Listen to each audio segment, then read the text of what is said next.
আসসালামু আলাইকুম। বাংলাদেশ এবং ভারতের খেলা পরবর্তী অ্যানালাইসিসে আপনাদেরকে স্বাগত জানাচ্ছি। আমি হাসান আল বান্না।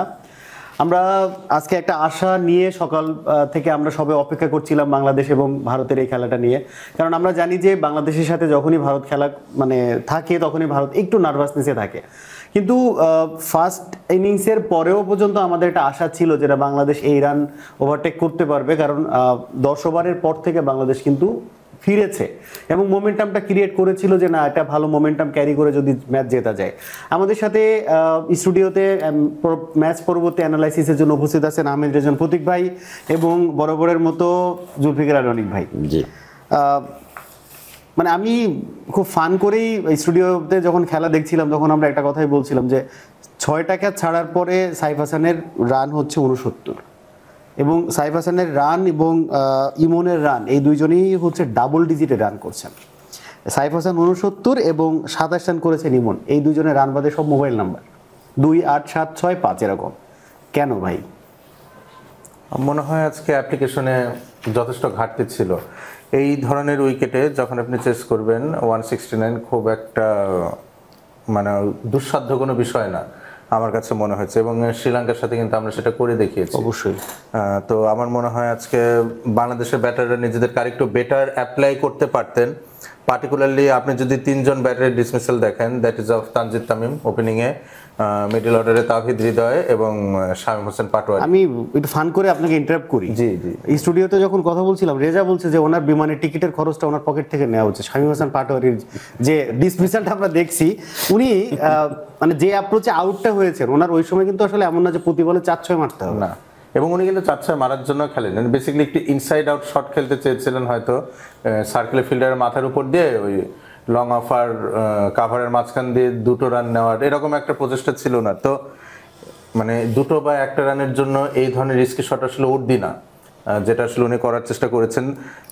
এই 3 জন ব্যাটার আসলে আজকে একদমই নিজেকে অ্যাপ্লাই করতে পারেনি, এবং আমি কিন্তু মিড ইনিংস ব্রেকে বলছিলাম যে বাংলাদেশ যদি এই টার্গেটটা অ্যাচিভ করতে চায় তাহলে শুরুতে তানজিদ হাসান তামিমের কাছ থেকে একটা ব্রিস্ক স্টার্ট আমাদের দরকার, এবং যেহেতু ইন্ডিয়াতে মিস্ট্রি স্পিনার রয়েছে, Shamim Hossain Patwari has the capability of negotiating Kuldeep Yadav and Varun Chakravarthy properly. সেটা উনি আসলে নিজেই বিলিভ করেন কিনা যে উনি আসলে এই সামর্থ্য রাখেন, নাকি আমরাই আসলে বাইরে থেকে বেশি কথা বলি যে আসলে উনি ক্যাপাবল এটা করার, এটাও আসলে একটা প্রশ্নের বিষয়। আমি একটু আপনার এখানে একটা জিনিস অ্যাড করতে চাই। জি, আপনি মিড ব্রেকের একটা কথা বলছিলেন যে হার্দিক পান্ডিয়া যদি এখানে খুব প্রফেশনাল এবং যদি খুব কাম অ্যান্ড কুল ভাবে এই ইনিংসটাকে ক্যারি না করতেন তাহলে বাংলাদেশের হয়তো আরো কিছু রান চেজ কম করতে হতো।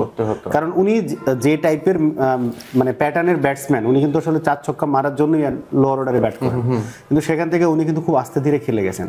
তো এই যে ব্যাটিং অ্যাপ্রোচটা হার্দিক পান্ডিয়ার খেলাটাতে আমরা দেখছি, আমরা দেখে আমরা অ্যানালাইসিস করছি, আমাদের যেটুকু সামর্থ্য যেটুকু জ্ঞান বুদ্ধি নিয়ে কথা বলি সেটুকু।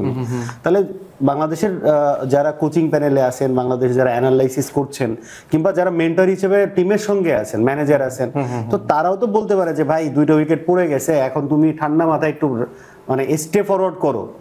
আমরা প্রত্যেকে এসে দেখছি যে প্রথম বল থেকে 4-6 মারে। কেন ভাই? আমার মনে হয় কোচিং প্যানেল যা করার তারা তাদের পক্ষ থেকে করেছেন। এখন মাঠে যখন আপনি থাকবেন তখন তো আপনাকে কোচ বা অ্যানালিস্ট এসে বলে দিতে পারবে না। একজন স্টুডেন্ট যখন পরীক্ষার খাতায় পরীক্ষা দেয়, তার টিচার কিন্তু তার সাথে কথা বলতে পারে না। বিষয়টা অনেকটা এরকম। আর ইন্ডিয়ান ব্যাটিং ইনিংসে আমাদের আসলে একটা বিষয় কি যে ম্যাচে সামান্যতম কামব্যাক হলেও আমরা এতে অনেক বেশি খুশি হয়ে যাই। ইন্ডিয়ান ব্যাটাররা কিন্তু অ্যাসেস করতে পেরেছেন যে এই উইকেটটা কেমন হতে যাচ্ছে, এবং এখানে যে 170 অ্যারাউন্ড 170 একটা ভালো স্কোর হবে, একটা কম্পিটিটিভ স্কোর হবে, সেটা কিন্তু ইন্ডিয়ান ব্যাটার অ্যাসেস করতে পেরেছেন। এবং তাদের যত শুরুতে স্কোর বোর্ডে রান ছিল তারা কিন্তু পরবর্তীতে আর ওইভাবে তারা করেনি। আপনি দেখবেন যে তিলক ভার্মার ডিসমিসালের পরে আকসার প্যাটেল আর হার্দিক পান্ডিয়া ওইভাবে হাওয়াই বড় শটের জন্য ট্রাই করেননি। তারা তখন ধরেই নিয়েছে যে এটা 160 থেকে 170 রানের খেলা হবে, এবং এই রানটা করলে তাদের বোলার একটা চান্স পাবে। যত তাদের কোয়ালিটি বোলিং অ্যাটাক রয়েছে তারা তাদের বোলারকে একটা সুযোগ দিয়েছে।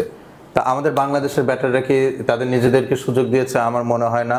তাওহিদ হৃদয়ের আমি বলেছিলাম যে ওনার যেই শর্ট লিমিটেশনসের যে ইস্যুগুলো, শ্রীলঙ্কার এগেনস্টে উনি যে 2টো 6 হাঁকিয়েছিলেন, that was of Dunith Wellalage and Kamindu Mendis, দুজনই ছিলেন পার্ট টাইমার। আমি কিন্তু বলেছিলাম তাওহিদ হৃদয়ের ব্যাটিংয়ে কতটুকু ইমপ্রুভমেন্ট হয়েছে তার অ্যাসিড টেস্ট কিন্তু হবে ইন্ডিয়ার বিরুদ্ধে। এবং দেখেন আমি কিন্তু আজকে খেলা যখন তাহিদ হৃদয় ব্যাটিংয়ে নামেন আমি বলেছিলাম যে টেলিফোন নাম্বার আউট হবে, তাই কিন্তু হয়েছে। তো আসলে এগুলো খুবই দুঃখজনক বিষয়। তানজিদ হাসান তামিমের ক্ষেত্রে আমরা একই ধরনের ভুল ত্রুটিটাই দেখছি বারবার। যিনি লেগ সাইডে শট খেলতে গেলে ওনার ফ্রন্ট ফুট থাকছে হচ্ছে মিড অফের দিকে, সো এগুলো তো আসলে অ্যাকসেপ্টেবল না। ভাইয়া আসলে জাতীয় পর্যায়ে কাজ করেন, উনি ব্যাটারদের টেকনিক্যাল বিষয়ে আমি আশা করি আরেকটু বেশি তুলে ধরবেন।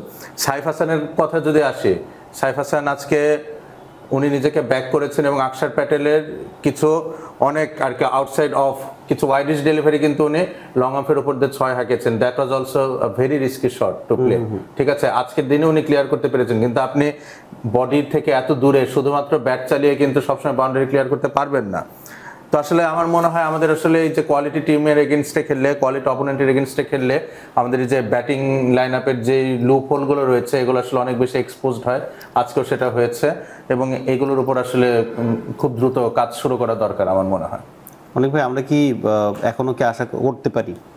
জি, আমরা এখন আশা করতে পারি, যেহেতু ভারতের মতো একটা দলকে প্রথম 10 ওভারে যখন ওনারা একটা ভালো স্কোরিংয়ে ছিলেন এবং এরপরে আসলে খেলার পার্থক্যটা প্রথম 10 ওভারে না, প্রথম 6 ওভারের মধ্যেই হয়ে গেছে। আপনি যদি একটু দেখেন যে ওনারা প্রথম 6 ওভারে 72 রান নিয়েছেন, আমরা নিয়েছি 44 রান 1 উইকেট। পরের যেই পাওয়ার প্লেটা বা মিডল ওভারটা 7 থেকে 15, সেখানে ওনারা নিয়েছেন 60 রান, আমরা নিয়েছি 64 রান। ওনাদের উইকেট গিয়েছে 5টা, আমাদের উইকেট গিয়েছে 4টা। তো আমরা কিন্তু ওই জায়গাটা মেক আপ করে এগিয়েছিলাম। বাট দ্য ডিফারেন্স ইজ আমরা শেষের নাই বললাম, প্রথমের যে 28 রানের পার্থক্য সেটাকে আসলে ক্যারি ফরওয়ার্ড করে মিডল ওভারে নিয়ে এসে যে চাপটা আমরা ক্রিয়েট করেছি এবং পরবর্তীতে আসলে আমাদের তো ওই ধরনের রিসোর্স নাই। আমাদের ব্যাটসম্যান, আমি কিন্তু বলেছিলাম 5 জন ব্যাটসম্যান যদি খেলতে পারেন তাহলে হচ্ছে আমাদের। সো এই 5 জন ব্যাটসম্যান যদি ক্লিক না করেন, আপনি 1 জন 2 জন ক্লিক করলে খুব টাফ আমাদের জন্য বের হয়ে আসে। আমি আরেকটু অ্যাড করতে চাই ভাই, মানে যদি আমরা দেখি যে প্রথম 10 ওভারে ওনারা যা রান নিয়েছেন তার 58 রানই এসেছে, মানে 72 রানের মধ্যে 58 রান এসেছে বাউন্ডারি থেকে। কিন্তু পরবর্তীতে ওনাদের যে টোটাল রান স্কোর সেখানে যে ডিফারেন্স, ওনারা পরবর্তীতে 32 রান নিয়েছেন হচ্ছেন বাউন্ডারি থেকে, বাকি রান থেকে সিঙ্গেল অ্যান্ড টুস। সো আমি যদি এখানে বলি যে আমাদের আজকে ডট বল ছিল 53টা, আমরা 117টা বল খেলেছি, 53টা ডট বল খেলেছি, আর ওনাদের ডট বল ছিল 120টার ভিতরে 39টা, এবং ওনারা সিঙ্গেল অ্যারাউন্ড 50% মোর দেন 50%। তো এখন আপনি যদি আসেন, ওনারা সিঙ্গেল নিয়েছে 49টা, আমরা নিয়েছি 34টা, ওয়ারেলস আমরা 8 বার 2 রান নিয়েছি, ওনারা 7 বার 2 রান নিয়েছেন। তো বড় স্কোরের পার্থক্যটা তৈরি করেছে আসলে অভিষেক শর্মা, কারণ উনি যে ইনিংসটা খেলে গেছেন আমাদের। আপনি যদি ক্রিকেটে যারা আছেন আপনি দেখবেন যে প্রথম 2 জন বোলার কিন্তু সবসময় সেরা হয় আমরা যখন অন্য জায়গায় খেলি। তো যখন 2 জন সেরা ব্যাটসম্যানকে কোনো ব্যাটসম্যান খেলে ফেলেন তখন তার কনফিডেন্স লেভেলটা অন্যরকম থাকে। আর লাকিলি যে সাইফ আসলে এক্সেপশনাল একটা ফিল্ডিং করে ওই উইকেটটাকে নিয়েছেন, না হলে আজকে রান কিন্তু হয়তো 200+ হতে পারত। বাংলাদেশের বিরুদ্ধে ভারতের সর্বোচ্চ রান হচ্ছে 297 টি20-তে, এটাও ক্রস করতে পারত আজকে। 297 টি20-তে হায়দ্রাবাদের মাঠে, এটার শুভ সম্ভাবনা ছিল কিন্তু। আচ্ছা, অভিষেক শর্মার আপনি ইনিংসটা দেখেন, আমার একটা মানে অবজারভেশন রয়েছে যে শেখ মেহেদীর এক্সক্লুশনটা আজকে, কজ আপনার ইন্ডিয়ান ব্যাটিং লাইন আপে বেশ কিছু বাঁহাতি ব্যাটার ছিলেন, তিলক ভার্মা ছিলেন, শিবম দুবে ছিলেন, অভিষেক শর্মা ছিলেন। তো এতগুলো বামহাতি ব্যাটারের এগেনস্টে নাসুম আহমেদকে এক্সপোজ করা আজকে আমার কাছে মনে হচ্ছে যে তার পরিবর্তে শেখ মেহেদীকে তার ইনপুট করতে পারতেন। সাইফুদ্দিনের জায়গায় আমাকে মনে হচ্ছিল যে শেখ মেহেদীকে নেওয়া বেটার ছিল।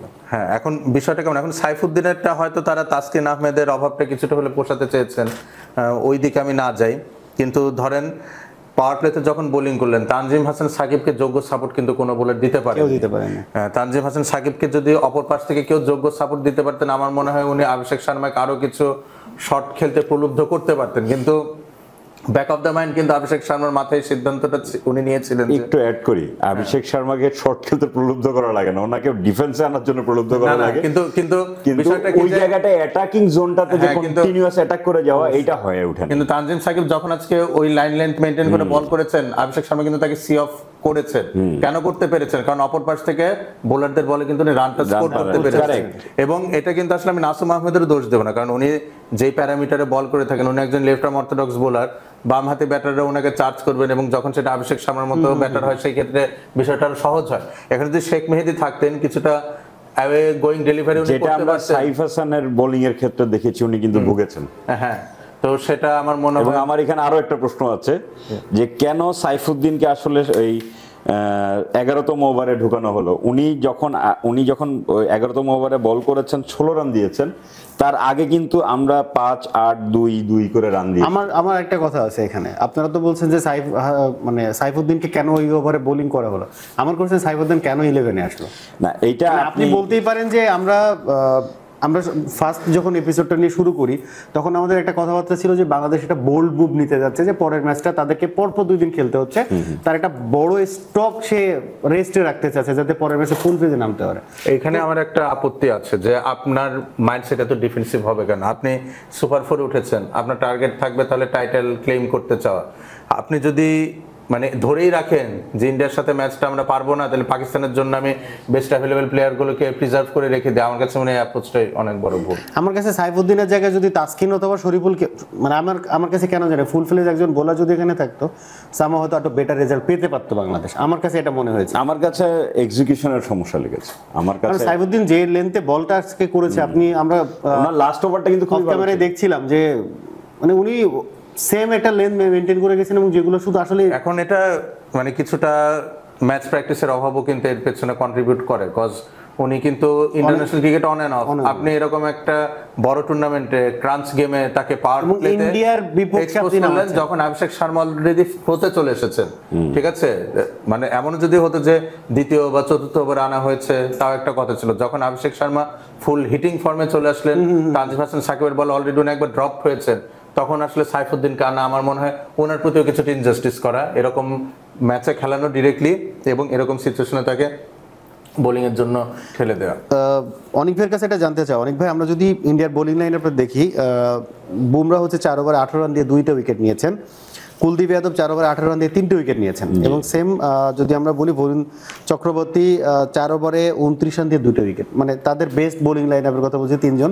এছাড়া তিলক ভর্মা উইকেট পেয়েছেন, অক্ষর প্যাটেলও মনে উইকেট পেয়েছেন। তো এইখানে কিন্তু কম্প্যারিজনটা একটা জিনিস বড় করে দাঁড়ায় যে বাংলাদেশের বোলিং লাইনের শুরুটা কিভাবে করলো, এরা কিভাবে করলো। আপনি একটা জিনিস দেখেন, এটা তো ওনাদের রেগুলার অ্যাটাক যারা ভালো করছেন। আমি এর আগেও বলেছিলাম ইউএর ম্যাচের এগেনস্টে যখন ভারতের পারফরমেন্স অ্যানালাইজ করেছিলাম আমরা, হার্দিক পান্ডিয়া ক্লিক করতে পারে না, স্ট্রেট অফ, আর কোনো ব্যাকই করেন নাই কিন্তু অনেকে। আজকেও দেখেন শেষ 2 ওভারে 2 জন বোলার আনছেন নতুন, হার্দিক পান্ডিয়াকে ট্রাই করেন নাই। সো এইটাই হচ্ছে মেসেজ যে আপনি যদি ক্লিক না করেন, whoever you are, we don't care about it. এই মেসেজটা হার্দিক যখন জানেন, উনি কিন্তু এরপরে কামব্যাক করেছেন এবং সামনে যে ইম্পর্টেন্ট ম্যাচগুলো আছে হার্দিককে ওনাদের লাগবে। সো হার্দিকও ওইখান থেকে কামব্যাক করবে। এই কালচারটা, এই প্র্যাকটিসটা আমাদের নাই। আমরা আজকে দেখেন, আমরা এখন হয়তো ম্যাচ হেরে গেছি, আমাদের কিছু জিনিসপত্র খারাপ লাগছে, আমরা যখন ম্যাচ জিতে যাই আমাদের এই জিনিসগুলো কিন্তু আমাদের চোখে আসে না। এই জিনিসগুলোকে চোখে আনতে হবে, প্রসেস লাগবে। আমাদের কোনো প্রসেস নাই। আমাদের প্রসেস না থাকলে প্লেয়ার যে এসে পারফর্ম করতে পারে না। এই যেমন ভাইয়া বলতেছিলেন সাইফুদ্দিন কেন ইন্ডিয়ার বিরুদ্ধে, ইন্টারন্যাশনাল জায়গায় যখন আপনি গেছেন, আমি 15 সদস্যর একটা সদস্য নিয়ে গেছি, প্রত্যেককে প্রতিদিন রেডি থাকতে হবে। তো আপনি অপরচুনিটি যখন আসবে আপনাকে ক্লিক করতে হবে, what ever the situation is. Dhoni উনি ওনার জায়গায় ক্লিক করতে পারতেছিলেন, ওনাকে চেঞ্জ করে অন্য জায়গায় নিয়ে গেছেন, উনি কিন্তু ক্লিক করেছেন। এই জন্য ইন্ডিয়া আর বাংলাদেশের ডিফারেন্সিয়েটটা এখানেই তো, যে তারা প্রতিটা ম্যাচে রেডি থাকে আর আমরা প্রতিটা ম্যাচে রেডি না। একটা 2টা ম্যাচ, এমনকি আজকে আমি যদি ট্রুলি বলি লাস্ট 2টা ম্যাচে আপনি তানজিদ তামিমের আউটের ধরনটা দেখলে কিন্তু বুঝতে পারবেন যে ঠিক আছে, আপনাকে ফুল ফ্লেজে খেলার জন্য আপনাকে অপরচুনিটি দিচ্ছে যে ঠিক আছে আপনি স্টার্টটা ভালো করে দিয়ে আসেন। আপনি অভিষেক শর্মা না পারেন, আপনি অ্যাটলিস্ট বেসিক তো স্টার্টও দিবেন। সেখানে এসে আপনি অফসাইডের বল লেগ সাইডে খেলতে যায় যেভাবে আউট হচ্ছেন, আপনার জন্য দৃষ্টিকোণ। আপনার ঘরোয়া লিগে এমনও প্লেয়ার আছেন যারা সেঞ্চুরি করছেন, ওনাদের প্রতি সেঞ্চুরিতে ওনারা রান এই সেঞ্চুরিতে ওনাদের যে সম্মানই আসে, সেখানে দেখা যায় ওনার সেঞ্চুরির প্রতি ওনার সম্মানই আসে হচ্ছে 3000 টাকা বা 5000 টাকা। ওয়ার এলস এমনও প্লেয়ার আছেন যার 1 রানের সম্মান সম্মানী আসে হচ্ছে ৭৬,০০০ থেকে ৮০,০০০ টাকা। তো এই যে সম্মানীটা আপনারা দিচ্ছেন, এই যে প্লেয়ারটা পারফর্ম করছে না তারপরেও তাকে আসলে হাই পেমেন্ট করে যাচ্ছেন, যারা পারফর্ম করছে তারপরে ডোমেস্টিকে তাদেরকে আপনারা নিচ্ছেন না, এইটার ইম্প্যাক্ট ন্যাশনালে পড়বে, ইন্টারন্যাশনালে পড়বে, এটা খুবই স্বাভাবিক। আপনি ক্লাব কর্মকর্তা হন, আপনি কোচ হন, যেই হন, আপনি আসলে একটা প্রসেসকে যদি অ্যাপ্লাই না করেন তাহলে হবে না। বার্সেলোনা 1990 সালে যে কনসেপ্টে গিয়েছে, আজকে পুরো ফুটবল বিশ্ব সেটাকে গ্রহণ করেছে, টিকি টাকা ফুটবল, রাইট? তো ওনারা কিন্তু সাকসেস হয়েছেন 2004-05 সালের দিকে এসে। এই যে 15 বছর ওনারা একটা প্রসেসের মধ্যে ছিলেন, সেটার আউটপুট কিন্তু এখন লিডিং। তো আমাদেরকে ওটা প্রসেসের মধ্যে আসতে হবে, আদারওয়াইজ এই যে আমরা এশিয়া কাপেই হয়তো ফাইট করতে পারবো আফগানিস্তান, নেপাল, শ্রীলঙ্কা এদের সাথে, আমি কিন্তু অস্ট্রেলিয়া, ইংল্যান্ড, ইন্ডিয়ার সাথে কম্পিট করতে পারছি না। কমিট করতে পারি তো আমরা, মিরপুরের পিচ আমাদের জন্য আছেই। মানে আপনারা এই কথাগুলো কেন ভুলে যান যে আমাদের যখন দরকার পড়ে যে না আমরা র্যাঙ্কিং এ একটু উপরে উঠতে হবে, জিম্বাবুয়ে আছে, তাদেরকে এনে আমরা 2টা ম্যাচ খেলবো, আগে আফগানিস্তানতে আনতাম, কিন্তু আফগানিস্তান যখন আমাদের থেকে বেটার খেলা শুরু করছে, ভাই তুই এদিকে আসিস না, আমরা জিম্বাবুয়ে তো আমাদের জন্য আছে, এবং এখন নেদারল্যান্ডস অ্যাড হয়েছে, এরপরে নেপাল আসবে, আমাদের প্রতিবেশী দেশ। আমি আপনাকে মিরপুরের পিচে এনে আমি অস্ট্রেলিয়া, ইংল্যান্ডকে 2-1 ম্যাচে 2টা সিরিজ হারাইতে বলবো, আরে ভাই আমার রেকর্ড তো ভালো। এই জায়গা থেকে তো বাংলাদেশ নিজেরও সরতে চাচ্ছে, আমরা মিরপুরের আসলে স্পোর্টি উইকেট চাচ্ছি, সবাই চায় যে আমরা একটা স্পোর্টি জায়গায় যাই। এখানে অদৃশ্য কোন জায়গায় কোন শক্তি আছে আসলে আমি একটা জিনিস স্কোর কার্ডটা দেখছিলাম যে 2 জন ব্যাটসম্যান ছাড়া 9 জন ব্যাটসম্যানের হচ্ছে ডাবল ডিজিট রিচ করতে পারেনি। এটা খুবই দৃষ্টিকটু একটা এশিয়া কাপের মতো একটা জায়গাতে, বাংলাদেশের মতো একটা লাইন আপে এই অবস্থা। এবং অভিষেক শর্মা যতক্ষণ ব্যাটে ছিলেন, যে ওভারগুলোও যদি দেখি, ওই ওভারগুলোর রান আর বাংলাদেশের স্কোর কার্ডও মিলে না। ওরা 12 ওভারে 10-12 করে যে রান নিয়েছে, বাংলাদেশে একজন ব্যাটসম্যান 10 বল খেলে 7 রান করে আউট হয়ে যাচ্ছে, এটা আসলে দৃষ্টিকটু। অনেকে বলতে পারেন ভাই মাঠের মাঝখানে মাঠে খেলা আর আপনার এই যে এসির মধ্যে বসে 10 জন কথা বলতেছেন, 5 জন কথা বলছেন, এটা ডিফারেন্ট। ভাই আমি দর্শকের রোল থেকে কথা বলতেই পারি। ব্রেইনলেস ক্রিকেট আমি গত ম্যাচে আমি বলেছিলাম, আমরা যদিও ম্যাচ জিতেছিলাম, তারপর আমি বলছিলাম ব্রেইনলেস ক্রিকেট। আজকে এটার শতভাগ প্রয়োগ দেখেছি বাকি ব্যাটসম্যানদের থেকে। আপনি চিন্তা করেন, ব্যাটে এসে কেন 6 মারতে হবে, আমার কথা হচ্ছে এটা। আপনি মারেন সেটা সমস্যা নাই, কিন্তু কথা হচ্ছে আপনার একটা সাইডে আমার সেট ব্যাটসম্যান আছে, আমি তার হাতে মোমেন্টাম আছে। সাইফ কিন্তু একটা সময় যে আসলে চাচ্ছিলেন উনি আউট হয়ে যাবে, আমার মনে হচ্ছিল যে লাগলে ছক্কা নইলে অক্কা, মানে আমি যদি এখন আউট হয়ে যাই তাহলে আমার দোষের কিছু, আমরা গ্রামের ভাষায় বলি যে চোখ বন্ধ করে তো এই জায়গাটাতে আসলে ওনার কোনো মানে ইয়ে নাই, মানে উনি দেখতেছেন যে ওই পাশে যে আসতে থাকা লাগবে, তো যে আমার ও পাশে একজন হোপ থাকবে যে আমি জয়ের জন্য খেলতেছি।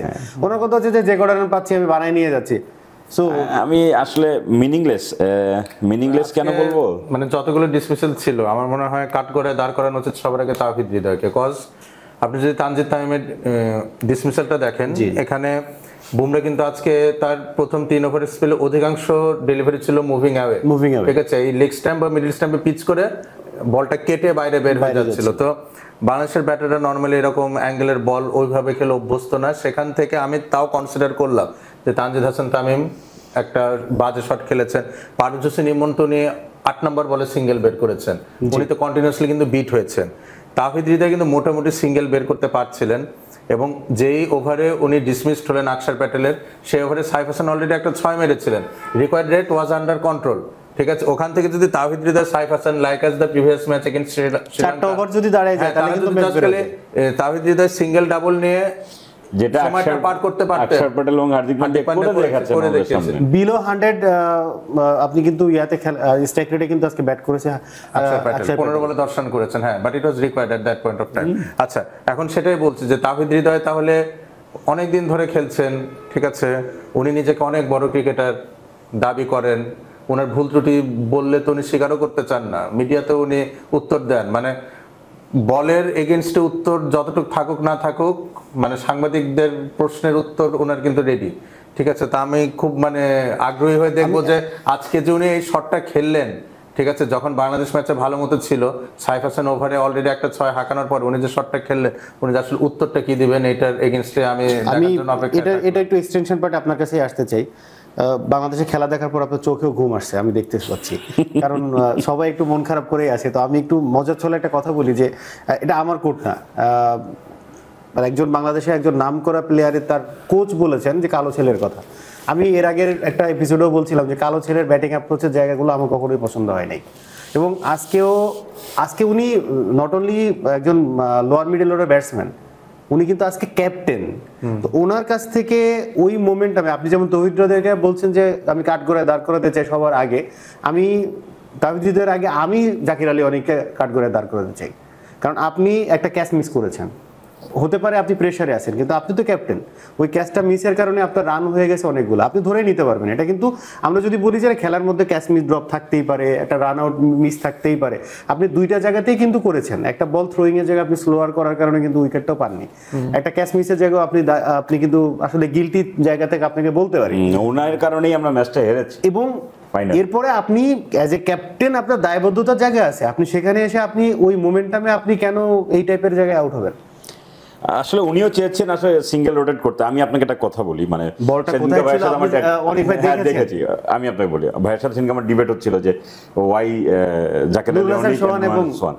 মানে আমার অ্যানসারটা ছিল যে আজকে ধর নুরুল হাসান সোহান যদি খেলতেন এবং একই পারফরমেন্স করতেন, আমরা বুঝে যেতাম যে এই দুজন একজনকে দিয়ে আমার হবে না।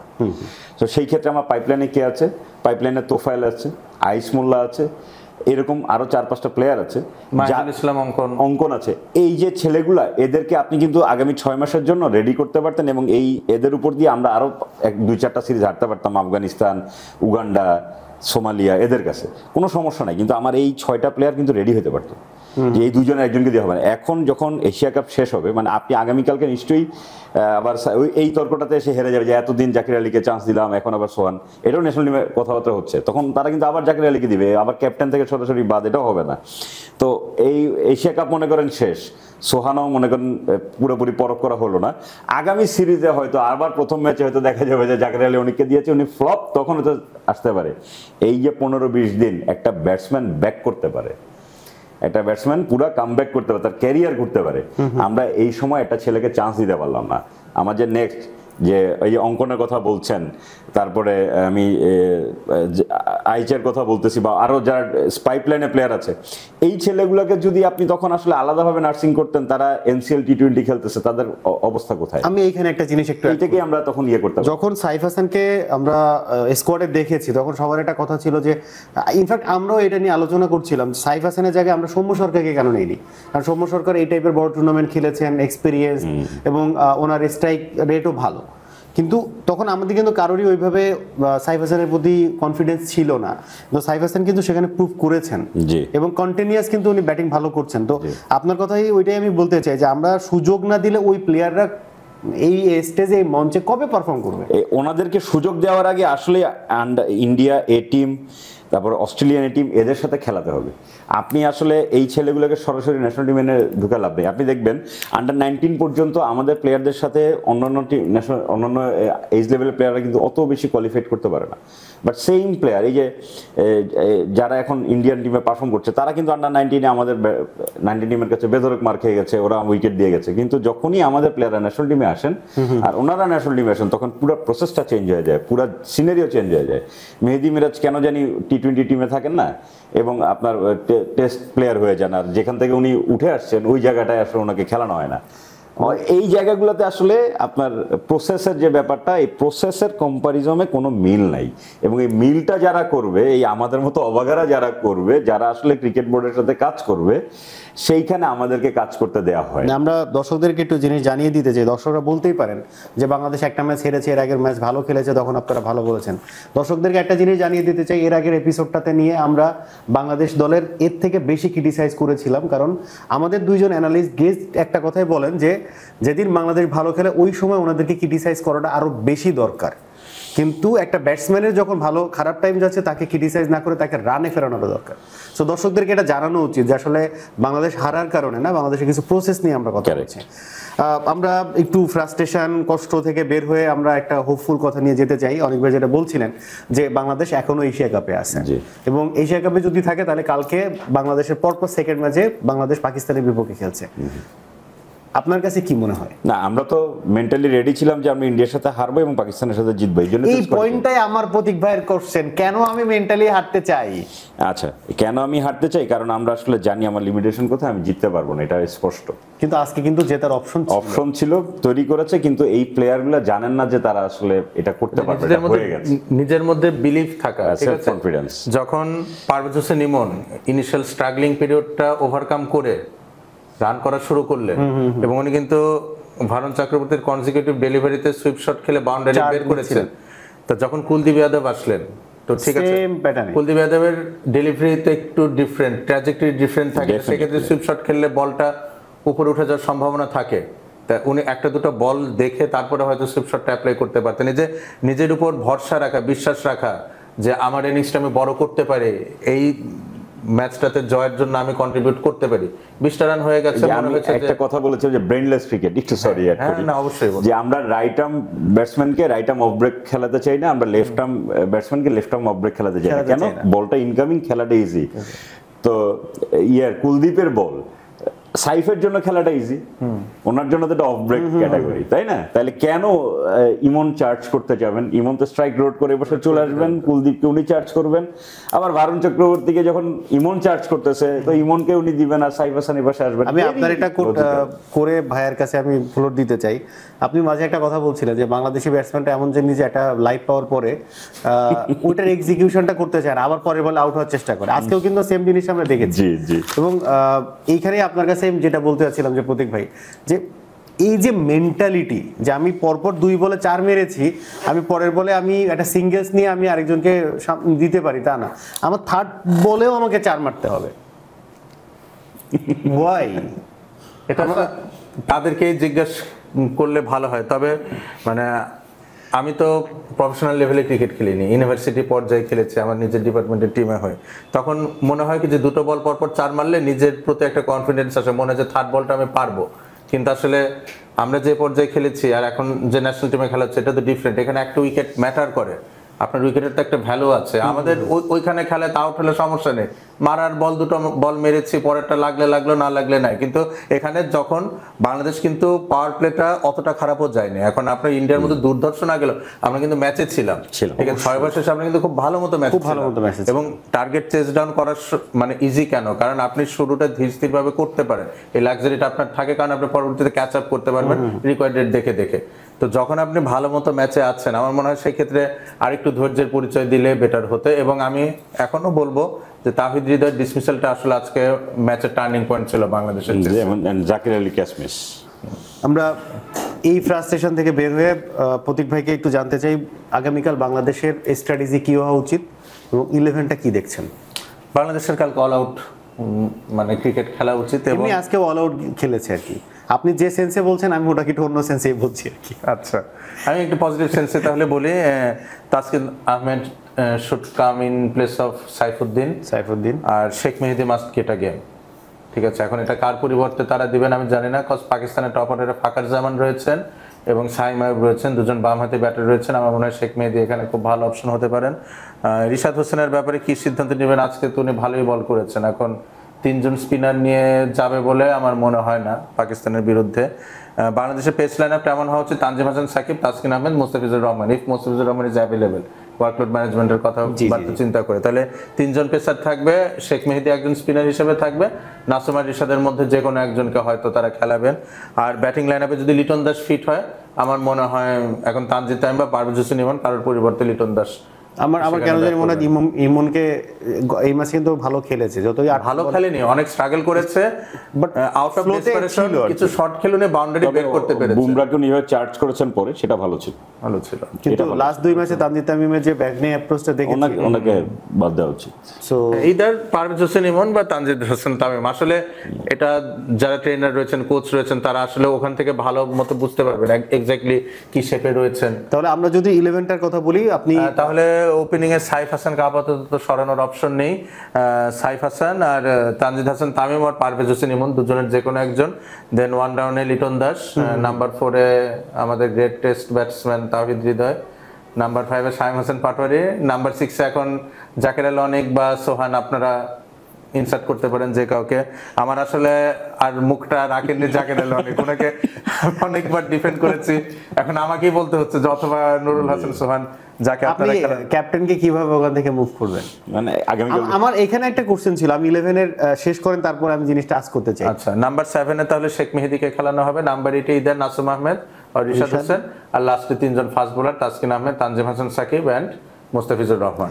এবং আমি আগামীকালকে চাইবো যে আজকে যেমন তানজিম হাসান সাকিব ওপেনিং স্পেলে বোলিং করেছেন, কালকেও ওনাকে শুরুতে 1 বা 2 ওভার দেওয়া হোক, এবং অপর পাশ থেকে তাসকিন আহমেদ এবং ইদার, নাসুম আহমেদ আর Sheikh Mehedi by rotation power প্লের বাকি ওভারগুলো বোলিং করবেন। মোস্তাফিজকে আমি মিড ওভার্স এবং ডেথ ওভার্সে দেখতে চাচ্ছি। আমার মনে হয় বাংলাদেশের এরকম বোলিং প্ল্যানিংটা হওয়া উচিত কালকে পাকিস্তান। অনেক ভাই প্ল্যানও কি সেম? আবার আমার প্ল্যানটা যতটা স্কোয়াড নিয়ে তার চেয়ে বেশি হচ্ছে অপোনেন্টকে নিয়ে। পাকিস্তানের গতকালকে ম্যাচটা আমি দেখেছি, সো ওই জায়গা থেকে যেটা মনে হয় শাহিন শাহ আফ্রিদির বল ফেস করার জন্য এবং ওনাকে ডেট করে পুরো ম্যাচটাকে বের করে আনতে হবে। ফার্স্ট পাওয়ার প্লে আপনি কীভাবে ডেট করবেন, কীভাবে স্কোর করবেন এবং মিড ওভার্সে আপনি কীভাবে বড় ওভারগুলো খেলতে পারবেন, এইটাকে বেস করে যদি স্কোয়াড করা হয় সেই ক্ষেত্রে আপনার অবশ্যই তানজিদ হাসান তামিম বাদ পড়বেন এবং আপনার জাকির আলী অনিককে বাদ দিতে হবে। Other than everything is okay. এবং কালকে কিন্তু সাইফ হাসানের অনেক কঠিন একটা পরীক্ষা হবে, যেহেতু উনি ওপেনিংয়ে ব্যাট করছেন। সমূহ সম্ভাবনা আছে শাহিন শাহ আফ্রিদি কালকে সাইফ হাসানকে ডিসমিস করবেন, cause he has got very limited trigger and feet movement. He has hardly any feet movement. So আমার মনে হয় শাহিন শাহ আফ্রিদি এবং সাইফ হাসান একটা বড় ম্যাচ আপ হতে যাচ্ছে আগামীকালকে। ধন্যবাদ। আমরা বাংলাদেশের আজকের হার থেকে শিক্ষা নিয়ে আগামীকালকের ম্যাচে ভালো কিছু করে এশিয়া কাপে ফাইনাল খেলতে চাই, এই আশাবাদ ব্যক্ত করে আজকের প্রোগ্রাম শেষ করছি।